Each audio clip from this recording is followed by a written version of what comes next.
Welcome inside episode 679 of the Locked On Senators podcast. I'm Ross Levitan on the outskirts of enemy territory in Winnipeg, Manitoba, alongside Brandon Piller up in the Blue Mountains on a game day. The Sens continue their West Coast swing this afternoon, 3 p.m. start time against the Anaheim Ducks. It's the 31st and the 32nd overall team head-to-head. Feel the excitement. And it's all brought to you by BetOnline. More props, odds, and lines than ever before. Visit BetOnline. It's where the game starts. And now the show starts. This is the Locked On Senators podcast. Your team every day. Your Locked On Senators, your daily podcast on the Ottawa Senators. Part of the Locked On Podcast Network. Your team every day.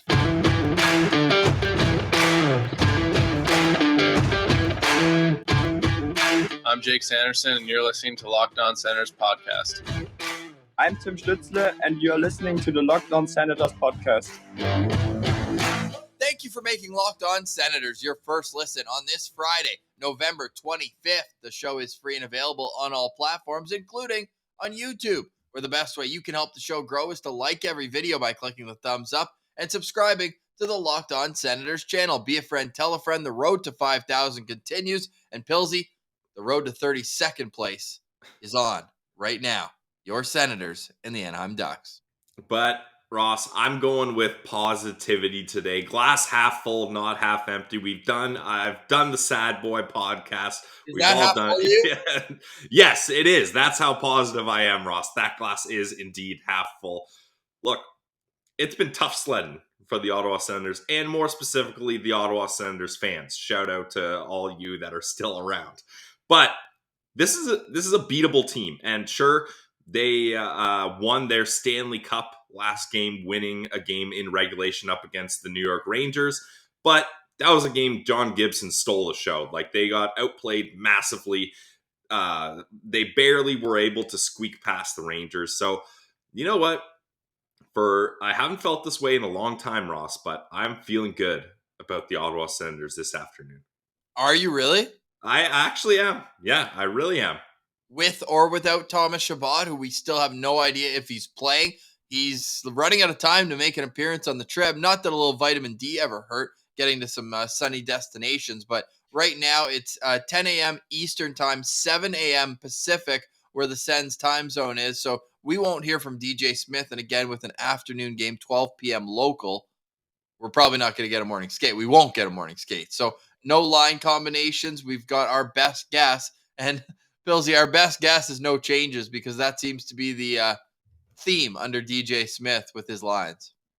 Yeah, I don't anticipate Thomas Chabot's going to play, but I mean, we've been wrong on this before. A couple episodes ago, we had Thomas Chabot in and Lassie Thompson not playing, and it was the reverse. So who the hell knows? But I'm going to guess Chabot's not in, just based on DJ's language and yesterday's media availability. And you know what? It obviously would be great to have Thomas Chabot back, but the way Jake Sanderson is playing lately, I'm not overly concerned with getting Chabot back, because Sanderson's eclipsed Thomas Chabot's play already here. And not that I think that's going to be a permanent thing, because I think Thomas Chabot has a lot of bouncing back to do after a tough start. But so far, so good with Jake Sanderson as the number one defenseman on this squad.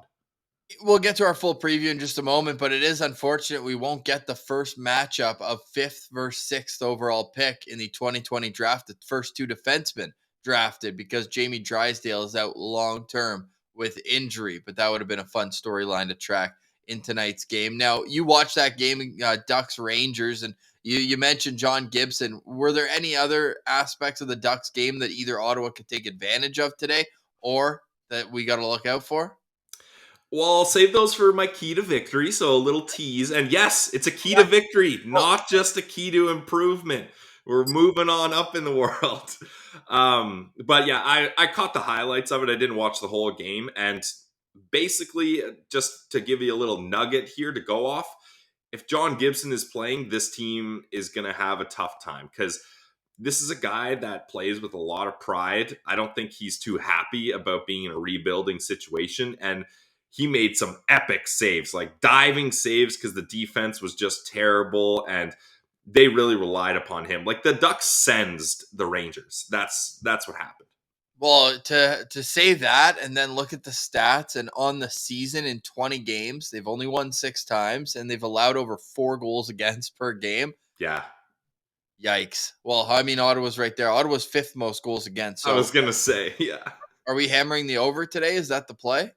I would look at the over for sure. Yeah. So today's the 20th game of the Ottawa Senators season. If you had to sum up in one sentence what you've seen from this group so far, how would you do it?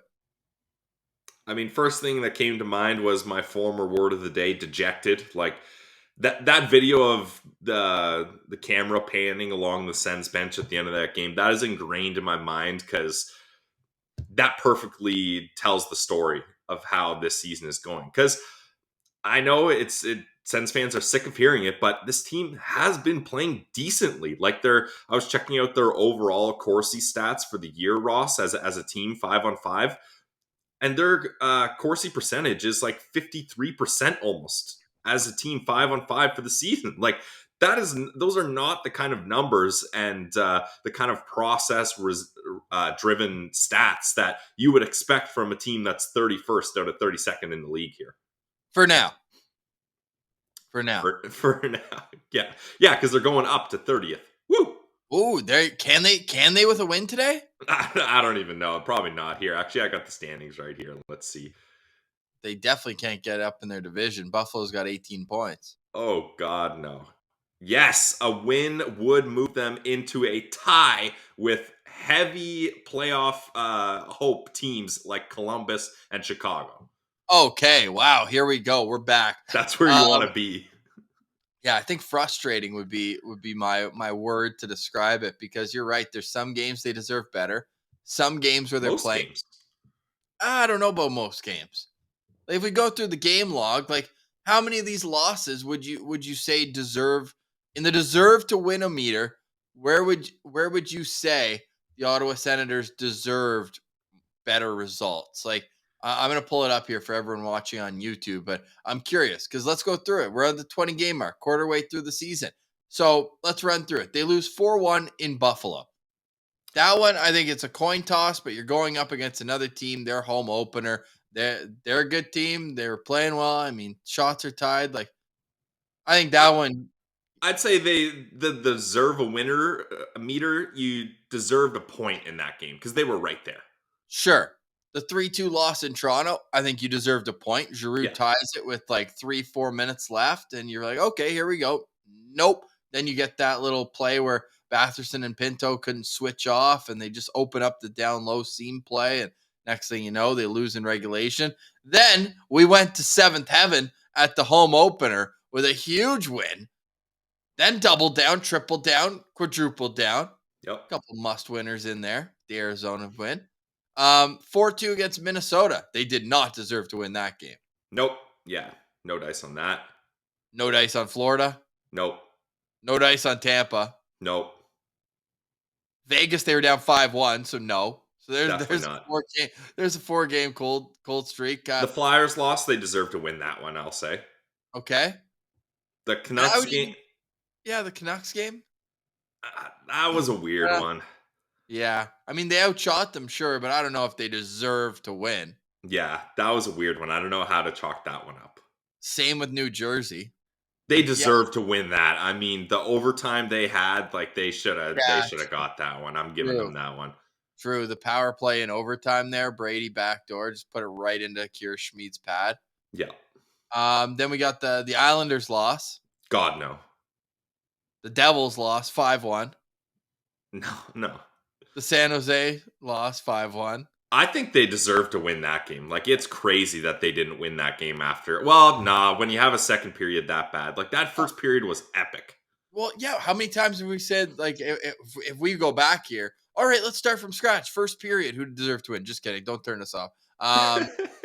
But I think there's a lot of these games where the first period went their way. I think that's not an issue. And maybe that's something to be said in favor of DJ Smith not being a big issue. Like that, your coach is meant to get you ready for the start of the game. It's just, I think, a lack of adjustments throughout. But what did we reverse there? 2? Like, it's not like they'd be that much higher in the standings, even with the deserve to win a meter. What? I don't know. I feel like that exercise we just did proved that more games than not they deserve to win there. Philly, Vancouver, what, and maybe a point against Toronto. I think that's all we changed. Yeah. Okay. All right. I mean, they still don't have double digit wins. If Yeah. we're giving them all three, sad times, brother. Sad times. Yeah, that's the thing. I don't want to do this exercise anymore because this is ultimate loser talk. Yeah, I mean, this is ultimate loser. The Sens are losers. Like that's now. where it's at. Yeah, they need to turn things around right now just to even get butts in seats for when they come home after this trip, playing the Rangers on November 30th. Boy. And then they go to Madison Square Garden on Friday. And then we have our first back-to-back of the season coming up. They'll be home to San Jose. It's weird. They go out and play San Jose to start the road trip, then LA, and then both those teams are coming to Ottawa in the next week. So we'll get two Brendan Lemieux versus Brady Tkachuk showdowns. Let's touch on that a little bit after a word from our quick sponsors, and then we'll get into a game day preview as we're running this one into the weekend. So we've got two games to get into. The Ottawa Senators are in SoCal taking on the Ducks and then the Kings. Yep. So this episode is brought to you by BetOnline.net. It's the trusted online sportsbook of the Locked On Podcast Network. For a good reason, guys. They got all the best odds, news, scores, updates, player performance props, totals, unders, whatever you want, they got it. And it's not just hockey, guys. If you guys are sick of betting on the Sens, well, maybe today you turn things around here. But you can also bet on football, basketball, soccer, golf, UFC, you name it, they got it. And Ross, I regret to inform you, Pillsy's parlay did not turn out the way I wanted to, even though I switched to football.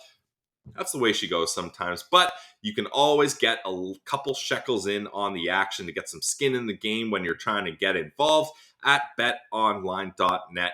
Guys, go to the website today or check it out on your mobile device to learn more about the trends and action. It's betonline.net, where the game starts.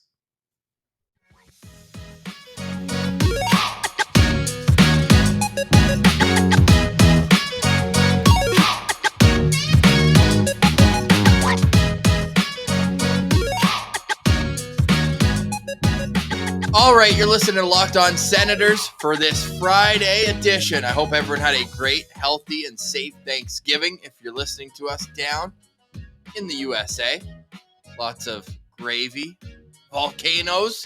Had a couple people write us saying that they hadn't heard about that trick before. What? You're welcome. I know. It's a classic. 2 people said, hey, I'm going to try that. Just make sure you got enough gravy. That's the key to a good Thanksgiving dinner. Because the thing about the gravy pool, Ross, is that also provides a nice dipping area for your turkey. I mean, obviously you smother your turkey in gravy As well. But if you got maybe some turkey that's under and hasn't got gravy on it, you got a nice dipping station there. Are you as slow of an eater with turkey and Christmas dinners as you are? God, yeah. Yeah, like the rest of the family is already like on the couch. The dishes are being dried. They've already been washed, and I'm just picking away at the mashed potatoes there. Yeah, like somebody's coming by, be like, hey, Brandon, can you lift your plate here? They're cleaning the table. You're still halfway done. Yeah, it's bad. And I don't know what it is, Ross. It's not like I'm consciously eating slow. I tell everyone when they're like, wow, you're such a slow eater. I'm like, everything I do in life, it takes me about 15% longer than the average person. I'm just a slower guy. What's the rush? Why are we rushing? Come on. Well, there's been a big storyline with a bite out of it in this upcoming weekend. Obviously, we'll get into today's game day preview, Sens and Ducks. Join us in the postcast afterwards. Don't have to stay up after dark for this one. But I might have a few wobblies during this game, so it could get off the rails. Samesies, yeah. This could be an off-the-rails postcast, so join us for all the gong show that will be. JD Hernandez will join us for a little bit. Always a fun guy to chat with from Locked On Ducks. We will commiserate, maybe do a tankathon spin, but we'll have some fun. I mentioned the bite out of the storyline on Sunday, though. Brendan Lemieux is on the injured reserve. No, not sent to the minors, although he could very well use some time there. That sucks. I really wanted to see that. Brady was definitely going to go after him. And is it just me or like has Brady kind of Not been a great player. I have no problem out of anyone on this team. He's the guy I have the least amount of issue with, but he seems to have lost that chirpiness. He hasn't been going at guys the way he used to. Ross, like I said, when you were talking about how it seems like this team doesn't have piss and vinegar, it's hard to get that going when you're battling for 32nd place, right? Like Brady's tired of putting up warrior efforts in meaningless games, so I don't blame him. Yeah, that's fair, but it's too bad. I want to see him get a little bit of that.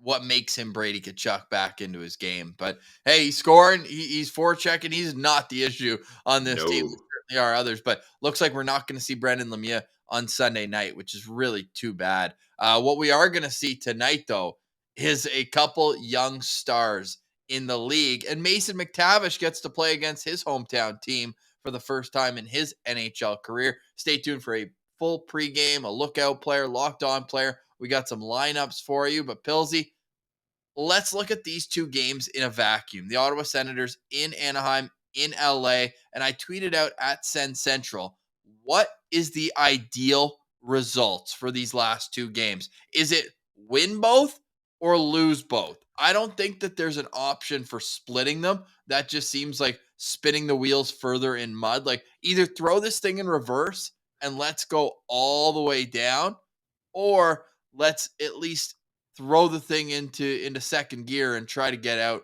of this this quicksand that the second gear. We got to put it in first gear before we get to second gear here, Ross. What's your call? Are you looking for 2 wins, or are you looking for 2 losses here to round out this Cali swing? Ross, I'm so sorry, but I'm going with the split. I know you just eloquently laid all that out, but I want the yeah. I need a win up against the Anaheim Ducks. Like I said, what's ideal? So then you want 2 wins then. You don't want 1 win, and you don't want 1 win and 1 loss. Yeah, okay, fine. I'll go 2 wins then, because I want this win up against the Ducks so bad. I'm sick and tired of being sad boy Pilsy with the Ottawa Senators. Like, it's not good. Like, I need a spark here, and I need this team to get a win up against an awful, awful Anaheim Ducks team. Like, it's duck hunting season. Let's go. So if the Sens win, you get to do the recap video, and if they lose, I'll do it. Deal. All right. So you're actually in the minority, and this scared me. I quote tweeted this morning. I said, this is kind of sad. We are through almost 1,400 votes, and 56% would rather the Sens lose both games. This is so bad. I can't believe 1,400 people got engaged in this. That's where we're at right now. Great poll, Ross. Credit to you.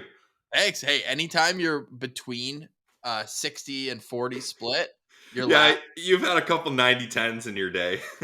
yeah, a couple. Sometimes those are fun, though, to mix in every once in a while. I got to keep everyone on their toes over at Sens Central on Twitter. This is sad, though. I mean, that's what it all comes down to. We are really starting. I tweeted. I said, "Hey, Scott." I tweeted at Scott Wheeler yesterday. How are you? This draft, he said, any questions? Shoot him his way. So sad. All right, before we get to our game day preview, let's check in with Oscar Pettersson, who was on the show yesterday. You can go listen to that interview. And also, if you are a part of that 56% that voted lose both, Oscar gives us a little rundown on Leo Carlsson, who is a guaranteed top 5 pick for this upcoming draft. Guaranteed? I'm guaranteed. Yeah. I think the top 4, I thought you didn't want to talk about the draft. The top 4 is guaranteed, in my opinion. Top 4. Okay. But you just guaranteed a top 5 guy. So that one extra spot you're not sure on?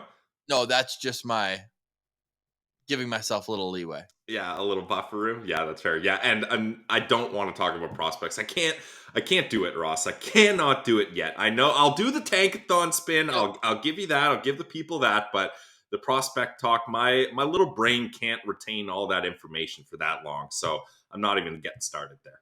Well, for those who are curious, the 4 names are Connor Bedard, Adam Fantilli, Matvei Michkov, and Leo Carlsson. To me, those 4 are already separating. And then, dude, there's this kid here. I was talking about him last year. Zach Benson with the Winnipeg Ice. He was the best player on the team last year, and they had 2 guys go in the top 11 of the NHL draft. This kid's like 5'9", but he hums around the ice. All right, that's enough draft talk for today. But it is apt, though, when it's the Ducks and Sens going head-to-head for 32nd on the line tonight. All right, quick word from some of our favorite sponsors, and then we'll have a full game day preview right here because we got to get this out early. It's a 3 p.m. Eastern time start right here, right now. And, of course, we'll be here to commiserate, or we might have to pop some champagne if the Senators can win for the first time in 4 games and only the 3rd time in their last 14. All right, we'll have a game day preview coming up right here. Keep it locked on Senators, part of the Locked On Podcast Network. Senators. This is a sick track. Banger. Let's go. Hey, man. All right, it's duck hunting season. I mentioned Oscar Pettersson, and then we didn't actually get to the note. He played his most minutes in an SHL game, almost 11 minutes. Huge. 1 shot on goal. So we'll keep watching him throughout the year as he makes his run to try to get a spot on the World Junior team. We've got a World Junior hero in this game. So let's start with the Anaheim Ducks. Mason McTavish, that play. Oh, I still have it. Yes. Pull it up. Yeah, definitely. All right. Want to run us through this? Verbal meme for those listening in the car. It is the gold medal game of the World Juniors. Mason McTavish is labeled as Game 7. The puck almost going in is labeled as the Leafs. And the empty cage is labeled as the second round. Classic Leafs. They just cannot make it to the second round. And you love to see an Ottawa boy stopping that one. That just ties the meme in perfectly, Ross. That's in your Mount Rushmore of tweets for sure. The guy who's looking at the puck who shot it on Finland is a Leafs prospect. Perfect. That was an epic game. Ross, I was watching this game in a bar in Fernie, British Columbia, and that got more excitement and like rowdiness than the game-winning goal. Like that was the moment of the game. Absolutely amazing. Even though it was a BC guy that scored the game winner, Kent Johnson. Yep. And the prize of potentially today's game, right in the middle of this photo, Connor Bedard, right there in the flat. There, it all comes full circle. So Mason McTavish is centering the Ducks' third line. Let me run through how the Ducks are expected to look here. The Ducks are 6-13-1 on the season. They have 3 wins in their last 10 games. Their top scorer is 5-hole Terry. If you remember from, I think it was the 2018 Olympics when he was still in college, he goes out there and just would not be denied. And it even goes back further to the World Juniors. They had a shootout, I believe, against Russia. And in international play, you can use the same shooter over and over again after your first 3. And I think he went like 3 for 4 or 4 for 4. It was wild to watch. Anyways, he's on the top line at right wing. Troy Terry alongside Trevor Zegras and Adam Henrique. The second line is Ryan Strome at center between Frankie Vetrano and Silfverberg. Say Silfverberg, who's been with Anaheim for what seems like forever. 8 seasons now he's been down in the OC. Mason McTavish is between Max Jones and Brett Leeson. And the fourth line is Lundestrom, Regenda, and Sam Carrick. On defense, Cam Fowler, Dmitry Kulikov. We got Benoit with Klingberg and Colton, don't call me Colin White, with Kevin Shattenkirk. The goalies, it's either going to be John Gibson or Anthony Stolars. Stolars is a beast. He's like one of those 6'6" guys. He's 240 pounds, Bills. Yeah, I was looking it up. That's the heaviest goalie in the National Hockey League. Big guy. I mean, hey, surface area is good. Yeah. I mean, knowing the Ottawa Senators, they get backups, but Anaheim's not in a situation where they can really take a day off either. I don't know. I think Anaheim's trying to take days off, Ross. I think that's kind of their MO. Yeah, interesting. Who's your lookout player for this Duck squad who's 4th last in goals against per game, but they can't score goals either. They're averaging 2.55, which is tied for 30th out of 32 in the NHL. I'm going to go with, let's go with Silfverberg, the former Senators player. Ross, I always liked Jacob Silfverberg. I thought he's a good player, but he is struggling this year. Only 4 points, 3 goals, 1 assist. I mean, this whole team is struggling, so that makes sense. But that's a guy I've kind of lost. I haven't really been keeping tabs on him, so we get to see him in this game up against the Sens. So I'm going to be looking out for Jacob Silfverberg. Sick job by me getting his jersey. Played 48 games. Yeah, that's tough. I actually got his jersey going into the playoffs that year. New Jersey alert, one of my first ever Instagram posts, 2013. So from the time I got his jersey till he left, he played, I think, 7 games. Yeah. That's got to be an all-time new low for me. He was automatic, though, in the shootout that year. Do you remember how good he was in the shootout with Ottawa? No, I don't. Oh, my goodness. I'm trying to find shootouts. He went 4 for 7 with Ottawa. That's pretty good. I mean, That's good. not as good as his second year with Anaheim. He went 9 for 13 in shootouts. This guy, he's a stud, but he hasn't been used the last couple of years at all. Interesting. Wonder why. He's a career 45%, which is pretty impressive as well. All right, that's Jakob Silfverberg. Wait, did he? Oh yeah, he played that one game. He played Game 7 for Ottawa in 2012 against the New York Rangers. That was a weird decision. He came over, he won the SHL title, and then came over, played those 2 games. They took Mark Stone out of the lineup after Stone feathered in that pass to Jason Spezza for the 1-0 win in that game. That was a weird decision, but Very neither weird. here nor there. Skate, stick, snipe. He was the guy who scored the goal right after the line brawl. Like, that's what makes the line brawl so great, is that Montreal got the extra penalty, and it was off a faceoff after the Senators scored. Yeah. And then it's an offensive zone draw, and right off the faceoff, Silfverberg just kicks it to his stick and snaps it past Carey Price. That was unbelievable. Beautiful. Unbelievable memories for Jakob Silfverberg. Dude, he's almost played 700 NHL games. Yep, he's been in Anaheim for a while. Not a bad place to be if you're going to settle down and have a career. He's had some big moments, like last year even, or last time I should say, Anaheim was in the playoffs past the first round. He had 9 goals and 14 points in 17 games. And then the time before, he had 18 points in 16 games. So he's had moments down in Anaheim, but you're right, struggling this season. Still getting a lot of shots off, 34 shots in 19 games, but only 3 goals, 1 assist, -8. Really slowing down, as I believe he's in a contract year as well. No, he's got 2 years left on his deal. 2 years?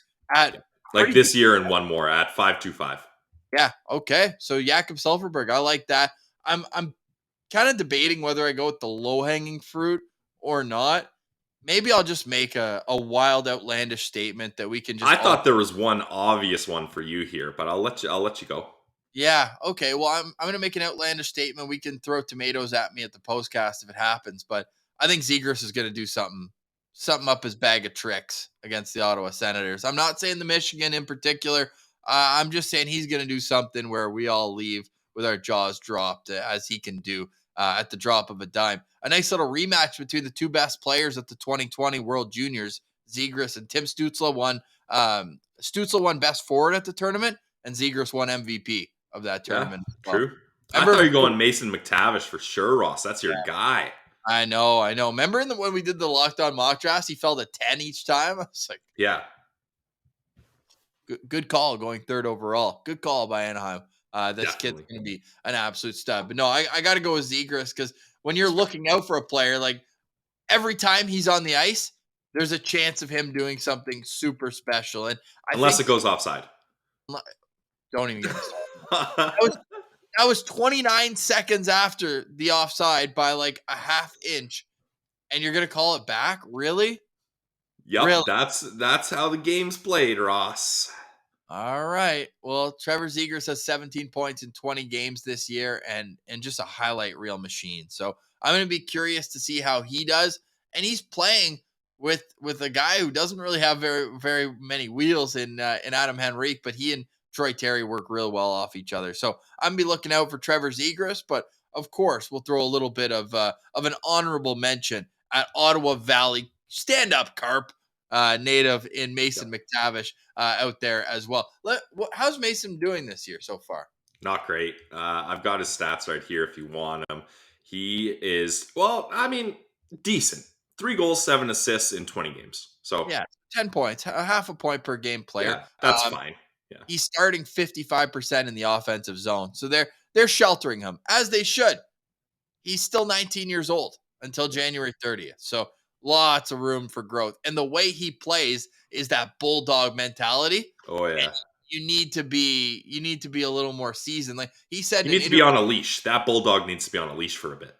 Yeah, but don't have as much leash as the Senators have with their head coach, or else he could run across the entire province or state of California and still be on that leash. But that's neither here nor there. But as he gets more experience in his career, sky is the limit for Mason McTavish. 29 NHL games so far in his young career. All right, Pillsy, why don't you run us through what we think the Ottawa Senators could look like in today's game? All right. Are you going to pull the lines up for me? Or? Yeah, in a moment here, I may have jumped the gun on that one. What we can tell you is, in all likelihood, it's going to be the same thing we saw against the Vegas Golden Knights. Like, maybe Thomas Chabot gets in. I would love to see Nick Holden have a seat for a game. I thought he and I thought Travis Hamonic were both like pretty bad against Vegas. It's too bad when one of the guys who you want to do well this year, for me, was 23. No, I'm I'm out of leash, Pilsy, with number 23. All right, here's your lineup. Yeah, that's fair. All right, so we're looking at Brady Tkachuk with Tim Stützle and Drake Batherson, Alex DeBrincat with Shane Pinto and Claude Giroux, Tyler Mott with Derek Brassard and Matthew Joseph, Parker Kelly with Mark Kastelic and Austin Watson, Jake Sanderson with Travis Hamonic, Eric Branstrom with Artem Zub, Nick Holden with Lassie Thompson, and we are unsure which goalie will start this game as we are recording at 10:30 a.m. Eastern. I feel like I would go with Talbot again. Like I mentioned, he was my Sens Central standout. I feel like, Ross, as tendies, you can't just keep flip-flopping based on wins. There's no way to get your groove. I don't like that at all. So give one goalie a bit of a stretch here. And Forsberg had his stretch when Talbot was injured. Speaking of goalies and the goalie decisions, prayers up for Zach Burke. He got hit with a puck in practice and had to go to the hospital. He had a concussion, and I don't believe he's with the team right now. I think Justin Peters is with them. He got the call up from Belleville, but hopefully Zach Burke's doing all right because that's scary stuff there. Yeah, we wish the best for Zach Burke. Hopefully it's nothing too serious, and he'll be back meeting the team when they get back to Ottawa. But when you look at what we're seeing right now, I'd probably go with Anton Forsberg just based on the fact that Talbot started both games. I know Forsberg got in and played half of the one in San Jose, but you're on a 4-game trip. I mean, each guy should at least get one start. Yeah, he could start in LA then, I guess. But you need to give goalies more chances than 1.5 games, in my opinion. So that's my reasoning there. And I'll be honest, I'm an Anton Forsberg guy, but I think Talbot's been playing better this year. Yeah, fair enough. I think the last couple of games, you'd argue that you'd like to see a little bit better. I know that you liked what you saw in the Vegas game. For me, he had 2 bad goals. Like that Meyer goal is unacceptable, and that Carlson goal is unacceptable. I'm fully willing to admit that, but at the same time, like, geez, you should be able to score more than 1 goal if you're the Ottawa Senators. So 1 bad goal by the goalie shouldn't be the ultimate downfall here. Yes, and I've got Thomas Chabot listed as an extra. He should probably be under injured still, but since he's been back practicing with the team, I moved him up there. My locked on player, let's go with Tim Stützle, because the way he looked on the bench at the end of last game, I'm hoping, and I know that the guy is oozing competitiveness. I'm expecting an elite performance from Tim Stützle today. Dare I say, 3-point game for Tim Stützle. That's the call. Wow. All right. The old Batherson 3-point game treatment. Yeah, we're sliding that up. It's going to be Timmy 3 points today against Anaheim. Yeah, well, there could be a lot of goals scored. Like we said, the over might be a good bet here at betonline.ag. Check it out. My locked-on player, Ross, going to be Shane Pinto. He's kind of been invisible the last couple of games here. And Ross, in his last 11 games, he only has 2 goals, and both those goals were scored against the Devils. So he's had no points in 10 out of 11 games here. And the craziest thing for me about Pinner, only 1 assist all year long. You think he would be setting guys up or just getting secondary assist here, but just the 1 assist. And I know he had a hot start, and the Shane Pinto anytime goal score bet at betonline.ag was a hot one, but he's been a guy that when Norris went out, you're like, okay, he's getting an elevated role. This should help him out, but it really hasn't. So I'm not harping on the guy, but he has not done much of anything in the last while here. Yeah, I would agree with that statement, and hopefully it comes around for him. I like how we both went up the middle, and Anaheim clearly not the deepest team at center ice either. So I'm excited to see. Hopefully, Ottawa can take it to them in the face-off circle. Lots of inexperience over on Anaheim's side of it, and when you look at the Ducks, they're bottom in the league in pretty much everything, and face-offs are no different. Is that your 46%. key to victory? 40. No, my key to victory. I don't know, man. I almost feel like we're just hitting our head against a wall when we talk about keys to victory. Like, what is a victory? Well, that's why we pivoted to keys to improvement. But this is a game where victory is in sight. Like it's gotta be. Okay, so my key to victory is you have to win the special teams battle. That was mine.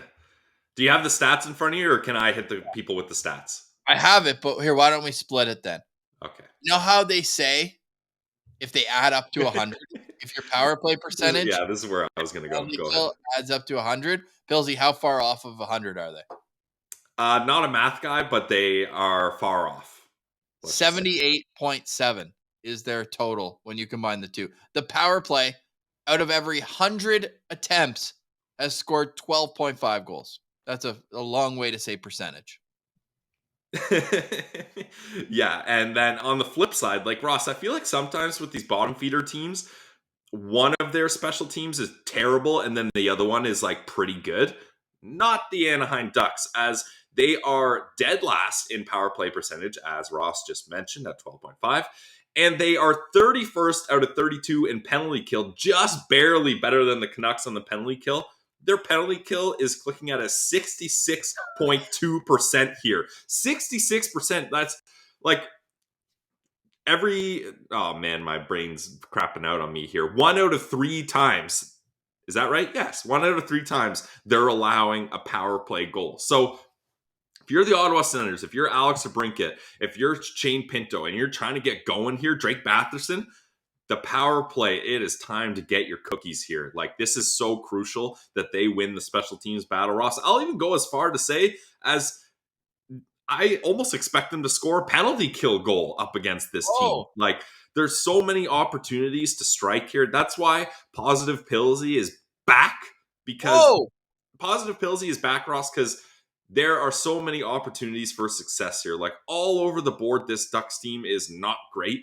And the Ottawa Senators have a chance to just get a morale booster, Ross. And that's why I said split these games, because the season's over. Like, who are we kidding? There's no chance this team makes playoffs. Absolutely no chance. So get a morale booster up against the Ducks, and then continue on your way losing and tanking here.